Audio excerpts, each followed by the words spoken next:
안녕하십니까. 오늘은 인도불교의 사상과 역사, 이제 14번째 강의입니다.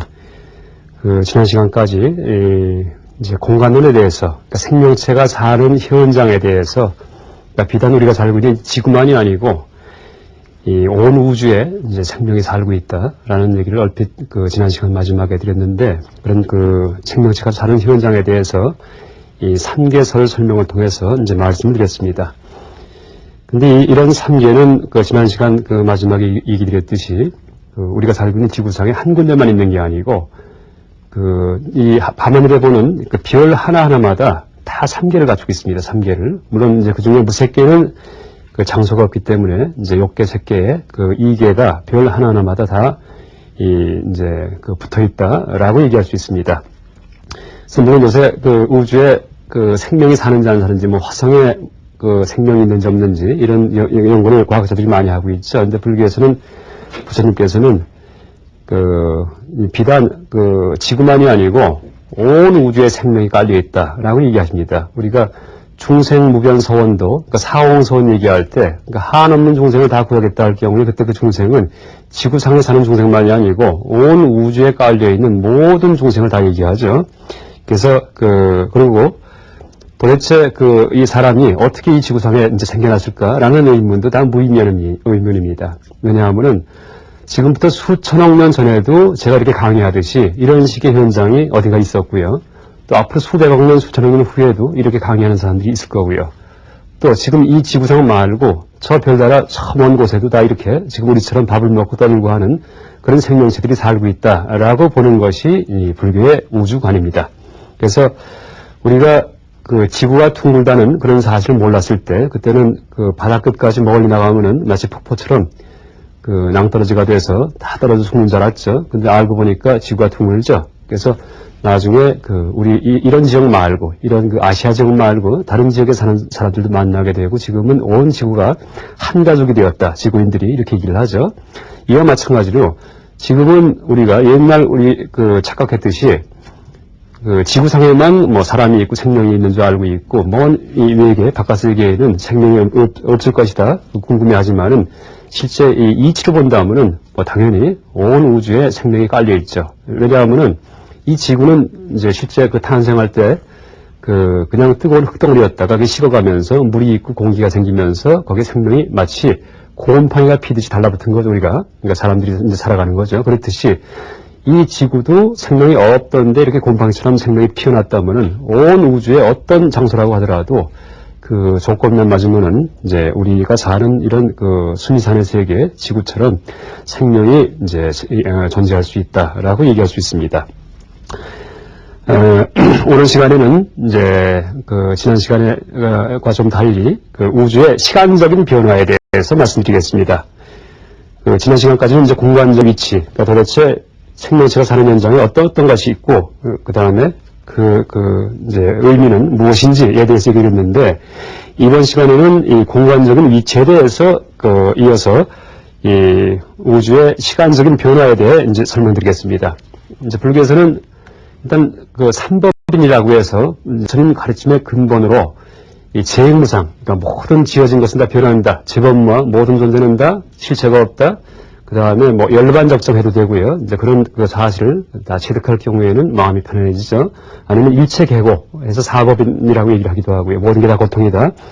근데 그런 삼법인 혹은 사법인에서 이 재행무상을 얘기하죠. 모든 지어진 것은, 그때 재행할 때 행자는 쌍스까라, 그러니까 유의법을 얘기합니다. 그러니까 연기적으로 만들어진 것들, 그러니까 인연에 의해서. 그러니까 조건에 의해서 만들어진 것들은 모든 것이 다 조건이 사라지면 없어진다. 이게 재행무상의 가르침이죠.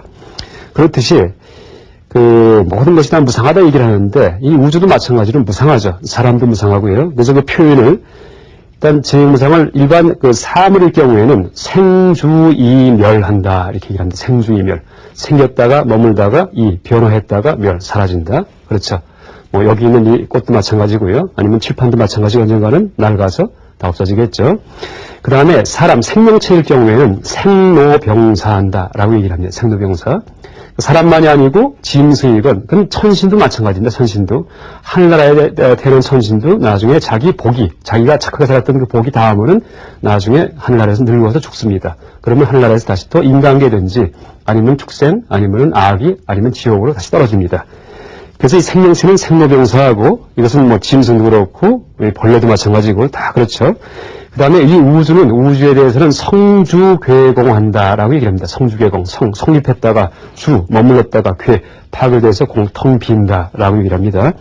그래서 지난 시간 얘기 드렸던 그 3개가 시간적으로는 이제 성주괴공하면서 생겼다 없어졌다 하는 이제 그런 순환을 되풀이한다라고 볼 수 있습니다. 그래서 이것을 이제 그림을 그리면은 마치 사인 곡선처럼, 그러니까 무시무종, 시작도 없고 끝도 없는 이제 그런 그 시간의 흐름 속에서 그 우주가 생겨났다가 머물다가 파괴되다가 사라집니다. 이것을 성, 주, 괴, 공할 때는 이때 공자가 텅 비었다 이런 뜻입니다. 그럼 다시 또 여기서 성, 다시 이제 같은 순환이 되풀이되겠죠. 이것이 우주의 순환입니다. 우주의 순환. 그리고 이때 그 3개 중에서 3개 전체가 다 파괴되는 게 아니고 일단 무색계는 절대 파괴될 수가 없겠죠. 왜? 물질 세계가 아니기 때문에 거기선 파괴될 수가 없습니다. 우리가 뭘 파괴한다고 할 경우에는 망치를 이렇게 두드려 부셔서 질애성이 있어야지만 파괴할 수 있습니다. 그러니까 불교 전문 용어로. 그러니까 만져서 이렇게 닿는 것만이 파괴할 수 있지 닿지 않는 것은 파괴가 안 됩니다. 그래서 허공도 파괴할 수 없고 고무변체 같은 또 소리 같은 것도 파괴가 안 되죠. 그렇죠? 그렇듯이 이제 혹은 빛도 파괴가 안 되죠. 빛도 망치로 아무리 빛을 때려봤자 빛이 부서졌다 하는 얘기를 못 들었죠. 그래서 이 파괴되는 세계는 어디까지 파괴되냐 하면은 욕계는 전체가 다 파괴됩니다. 욕계는 이 공급이 되면은 우주가 파괴될 때. 그 다음에 색계 초선천까지가 파괴된다. 그러니까 먼저 시간 얘기 드렸던 색계 초선천은 대범천, 그러니까 자신이 창조주라고 착각하는 그런 대범천, 브라만 천신이 사는 곳이 바로 색계 초선천인데 거기까지가 파괴되는 것이 공겁입니다. 공겁. 그러니까 우주가 텅 빈 상태가 될 경우에 다 없어지는 것이 아니고 모든 생명체가 다 색계 제2선 이상의 이 장소로 올라가 있는 상태가 바로 공겁의 상태고 이때는 도덕적으로 얘기한다면은 다 지극히 착해지고, 그러니까 지옥에 있는 중생조차도 다 지극히 착해지고, 또 다들 초선 이상의 명상의 경지를 터득했을 때, 그때가 우주가 다 파괴된다, 이렇게 얘기를 합니다. 그러니까 불교에서 말세가 된다고 얘기할 때, 우주가 무너진다고 얘기할 때는, 그때는 나쁜 짓을 해서 무너진 게 아니고, 이 생명체들이 지극히 선해지고, 명상을 다 닦는, 이제 그런 온 우주에 있는 생명이 이제 그렇게 됐을 경우에, 그때 이 공겁의 세계가 된다, 빈다라고 얘기를 하죠. 그래서 제2선의 상태 위에 있다가 여기에서 이제 불교에서 이 브라만 천신이 자신이 창조주다라고 이제 착각하게 된 그런 계기를 부처님께서 설명하시는데 성겁의 시대가 되면 성겁의 시대가 되면은 제2선 이상에 사는 종생 중에서 이제 가장 먼저 자기의 이제 공덕이 탕진된 생명체가 먼저 밑으로 떨어지기 시작합니다. 그러니까 초선천이 되겠죠, 초선. 그러니까 제2선천 바로 밑은 초선이죠. 그 다음에가 이제 바로 욕계가 되고 욕계. 그때 제일 처음 떨어져 내려온 그런 생명체가 누구냐 하면은 바로 대범천입니다, 대범천. 제2선 이상에 올라갔을 경우에는 초선이나 욕계 이런 세계가 있는 것이 아니고 이 세계도 없는 상태입니다. 텅 비어 있습니다. 왜냐하면은 자기가 사는 세계는 각자 개인의 업의 힘이 만들었다 얘기를 하기 때문에 제2선천에 사는 대범천이 밑을 내려다 보니까는 아무 세계도 없습니다. 제2선천에서 봤을 경우에는 아무것도 없죠.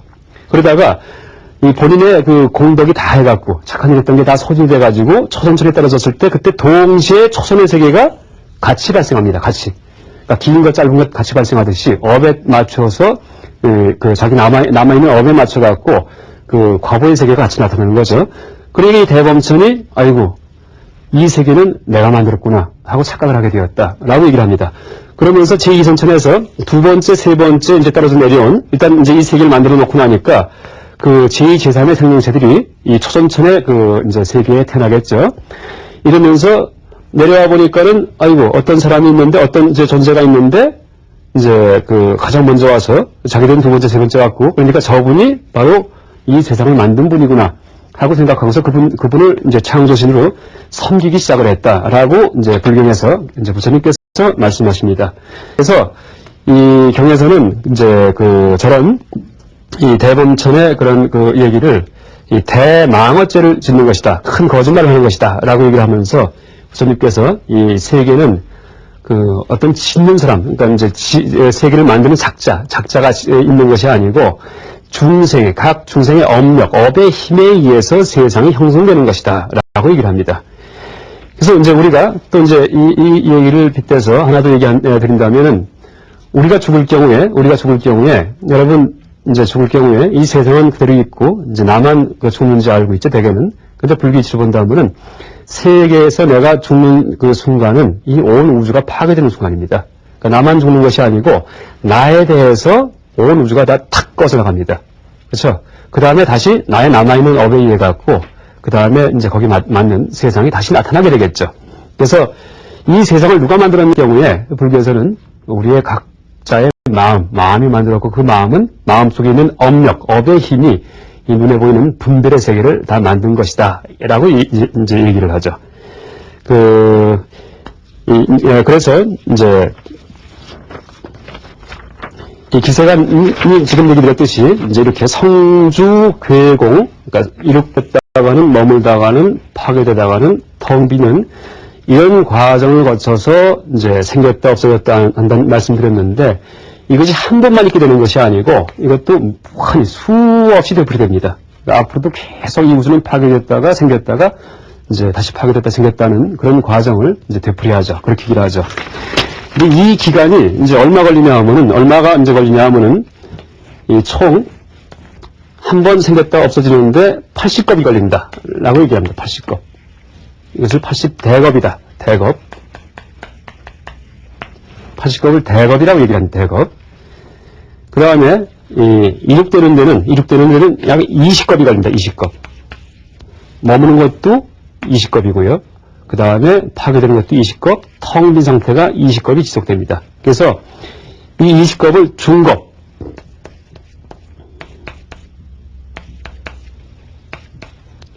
중겁이라고 얘기하죠. 중겁. 그리고 이제 이 20겁 중에 낱낱이 하나하나 갖다가 소겁 이렇게 얘기를 합니다. 그래서 20소겁이 모여서 한 중겁이 되고 그때 계속 우주가 이룩되는 이제 그런 과정이 계속되죠. 그 다음에 이제 머무는 과정이 20겁, 그 다음에 괴겁이 20겁, 그 다음에 공겁이 20겁. 그래서 토탈 이 80겁의 세월이 흐르면은 이제 우주가 한번 순환을 이제 끝낸다라고 얘기를 합니다.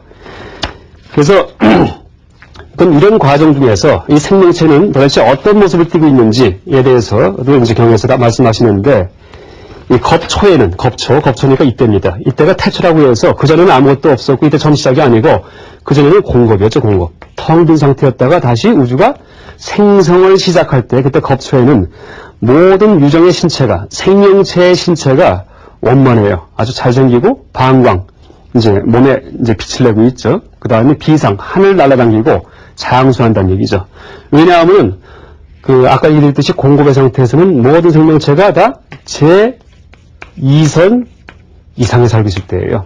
다들. 그러니까 우주가 파괴된 상태는 모든 생명이 다 착하고 다 명상의 어느 경지까지 들어간 상태에서 우주가 파괴됩니다. 그러니까 그러다가 이제 처음 생기기 시작할 때는 그때 있는 생명체들은 전부 다 제2선 위에 있는 생명체니까 어떻게 되겠어요? 아까 얘기했듯이 제2선은 빛광자가 들어가고 제3선은 깨끗한 정자가 들어간다는 얘기했죠. 몸뚱이도 우리 같은 몸뚱이가 아니고 빛과 같이 생긴 그런 몸뚱이다라고 우리가 추측할 수 있습니다. 그래서 다 하늘을 날아다니고 몸에서 빛을 내고 신체가 원만하고 또 수명도 굉장히 길고 그 다음에 이제 희락 항상 몸의 즐거움과 이 마음의 즐거움을 느끼면서 하는데 밥을 먹는 것도 우리처럼 입으로 먹는 것이 아니고 이 기쁨 즐거움 같은 그런 느낌을 이제 밥으로서 먹고 산다라고 얘기합니다. 그러다가 이 생명체들이 이제 자기 업이 더하면서 이제 맛에 탐닉하기 시작하면서 맛에 음식 먹는 입을 먹는 그런 맛에 탐닉하면서 단식을 먹게 됩니다. 그러니까 우리처럼 이빨로, 치아로 끓여먹는 그 밥이 단식입니다. 그러면서 암흑이 발생하고, 그 다음에 해와 달, 그 다음에 갖가지 별이 이제 출현했다가 남녀의 구별, 암수의 구별이 생기고 악이 성행을 하게 되죠. 이제 이게 쭉 이제 가는 과정이죠.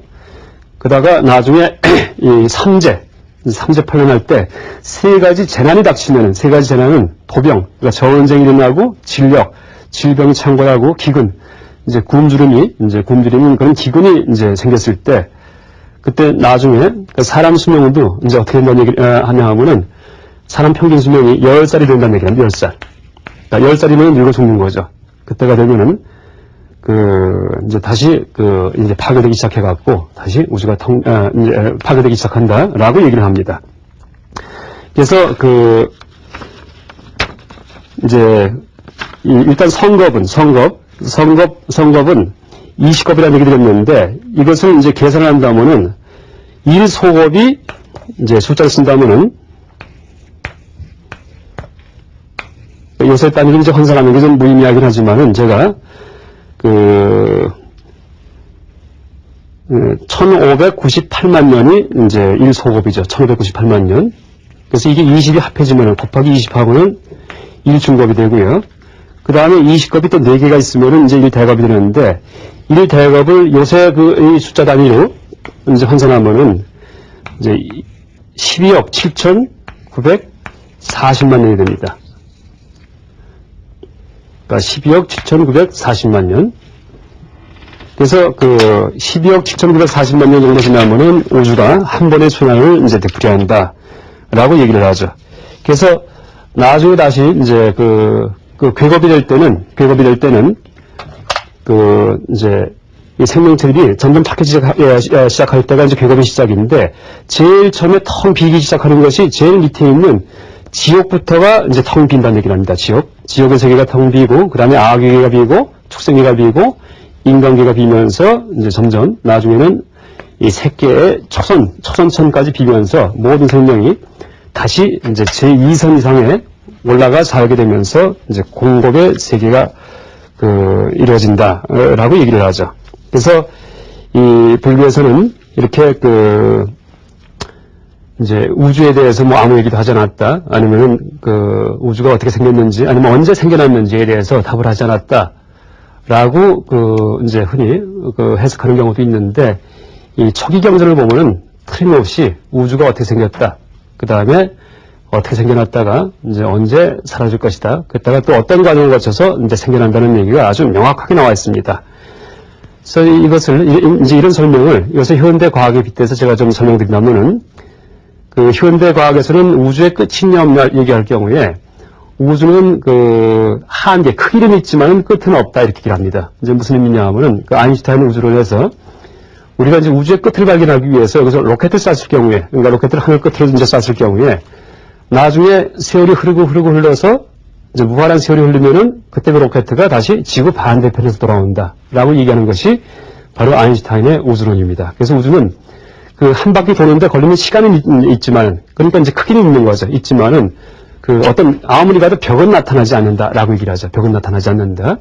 이게 보통 현대 과학에서 얘기하는 우주론인데, 그래서 마치 이 지구에서도 지구의 끝이 있냐 없냐라고 이제 보기 위해서 우리가 배를 타고서 이제 항해를 할 경우에 한 바퀴 돌면 다시 제자리에 돌아오죠.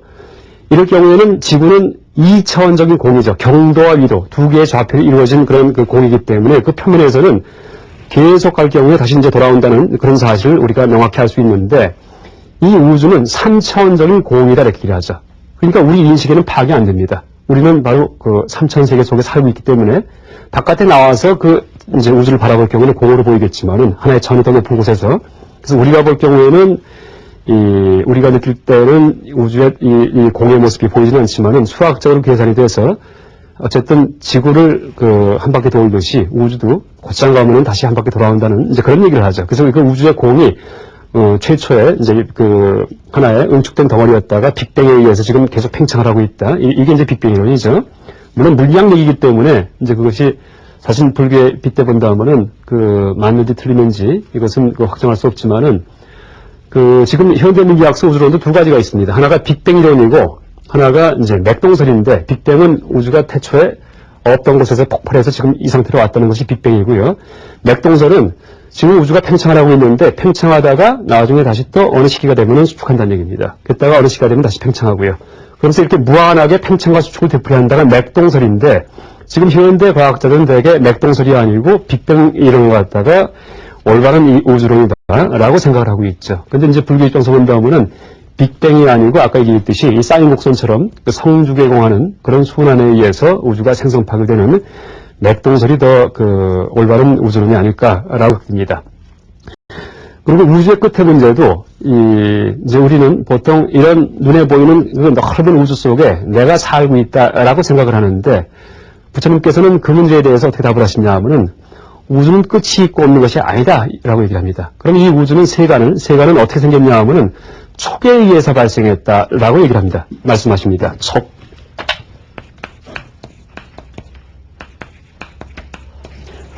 촉은 접촉 혹은 감촉이라고 얘기할 수 있는데 촉은 내가 사물을 바라볼 때 외부 대상과 내 눈이 접촉을 해서 안식, 눈에 무엇이 보이는구나 하는 그런 인식이 생기는 거죠.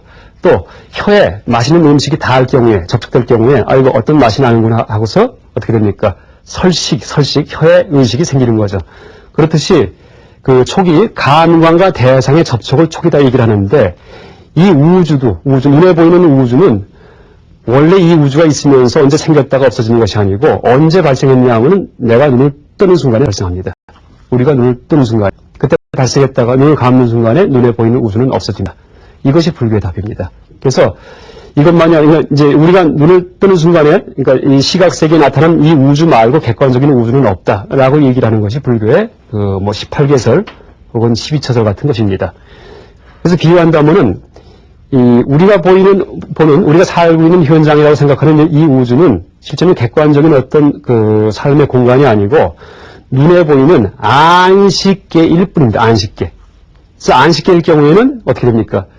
그 끝을 알기 위해서 로켓을 많이 보내면 나중에 다시 또 한 바퀴 돌아서 이제 제자리로 돌아오죠. 그렇듯이 우리한테는 안식계도 있지만 안이비설신의 그러니까 눈, 귀, 코, 혀, 그다음에 몸, 그다음에 생각 세계가 다 있죠. 그 중에서 이제 이 신, 그러니까 감촉의 세계를 이제 본다면 감촉의 세계는 우리가 느낄 경우에 눈에 보이지가 않죠. 감촉의 세계는 손으로 이렇게 만져야지만 감촉이 됩니다. 근데 감촉의 세계에서 우리 감각이 어디에서 끝나는지 보기 위해서 내 손을 한번 돌려보세요. 이렇게 돌려보면은 아무리 돌아가도 이 감촉을 막는 어떤 벽 같은 건 안 나타나죠. 땀 돌아가면 나중에 다시 그 자리에 돌아오겠죠. 촉의 세계도 마찬가지 그 끝을 알기 위해서 무한히 할 경우에는 다시 원상태로 돌아올 수가 있습니다. 그렇듯이 이 우주도 객관적인 우주가 있는 것이 아니고 안식계일 뿐이기 때문에 무한히 가면 다시 돌아오는 거죠. 그래서 물론 그 촉의 세계, 감촉의 세계, 이게 느낌의 세계는 굉장히 그 미온적이 작기 때문에 한 바퀴 도는데 한 이제 10초 이내에 다 돌 수가 있겠죠. 그렇지만 이 우주는 한 바퀴 도는데 뭐 150억 광년이 걸린다 이렇게 얘기를 하죠. 근데 아무리 넓은 우주라고 하더라도 그것이 객관 세계가 아니고 안촉계일 뿐이다 라고 얘기하는 것이 불교의 우주론입니다. 그래서 이 우주의 발생과 소멸은 우주 그 자체에서 언제 생겼다 없어지는 것이 아니고 이 계 자체가 우리의 감관이 감각하면서 생겼다가 감관이 걷어지면서 사라진다 라고 얘기하십니다. 그래서 이제 이것이 이제 불교의 우주론이고요. 이거 말고 이제 부처님께서 그 우주의 끝이 있냐, 세간의 끝이 있냐 없냐 할 때 답을 안 하신 문제가 있는데 그것은 이제 이것과는 좀 다른 문제입니다. 그래서 보통 불교에서 형이상학적인 문제에 대해서 답을 하지 않았다 할 경우에 사람이 어떻게 생겨났는지, 우주는 어떻게 생겼는지 이것은 다 이 수행에 별 도움이 안 되는 얘기니까 이제 연구할 필요가 없다든지 부처님은 말씀 안 하셨다라고 얘기하는 경향이 이제 경우가 있는데 실제 초기 경전을 이제 보면은 뭐 틀림없이 우주가 어떻게 생겨났는지 또 어떻게 이제 머무르는지 언제 사라지는지에 대한 얘기가 아주 명확히 나와 있습니다. 그리고 이 얘기는 나중에 아비달마 시대가 돼서 그 아비달마 대비바사론 혹은 구사론 같은 데에서 아주 명확히 다시 이제 얘기를 하고 있습니다. 그 다음에 또 어떤 얘기를 있냐면은 우리가 이제 살고 있는 이 지구가 이제 수미산에 있는 얘기를 드렸는데 우리는 수미산의 금륜 위에 이제 살고 있다라고 얘기합니다. 금륜. 그러니까 금자는 쇠붙이금자 쓰고요. 쇠금자 쓰고 륜자는 바퀴는 자 씁니다. 그 다음에 금륜은 수륜 위에 떠 있고 수륜은 풍륜이 받치고 있다라고 얘기를 합니다. 그다음 풍류는 이제 허공이 받치고 있다. 이게 우리가 살고 있는 이 딱딱한 땅의 이제 동그라미인데, 류자를 과거에는 이제 이 디스크, 원반처럼 생각했기 때문에 이런 원반 위에 우리가 살고 있다라고 생각했는데, 이 류자가 이 범어 원어가 만달라입니다. 만달라. 근데 만달라는 의미가 두 가지가 있습니다. 원반도 되고 구도 됩니다. 구. 그래서 이 초기 경전의 이 금리라는 이 가르침을 이 딱딱한 어떤 원반이 아니고 딱딱한 구라고 봤을 경우에는 저 금리는 지각이다. 지각이라고 얘기할 수 있습니다. 지구 껍데기죠. 그 다음에 금리보다 좀 크기가 직경이 작은 것이 수륜입니다. 수륜은 물 같은 동그라미인데 이것은 뭡니까? 바로 지구 속에 있는 마그마겠죠. 지구는 조금만 파고 들어가면 물컹물컹한 그런 용암 덩어리다라고 얘기를 하죠.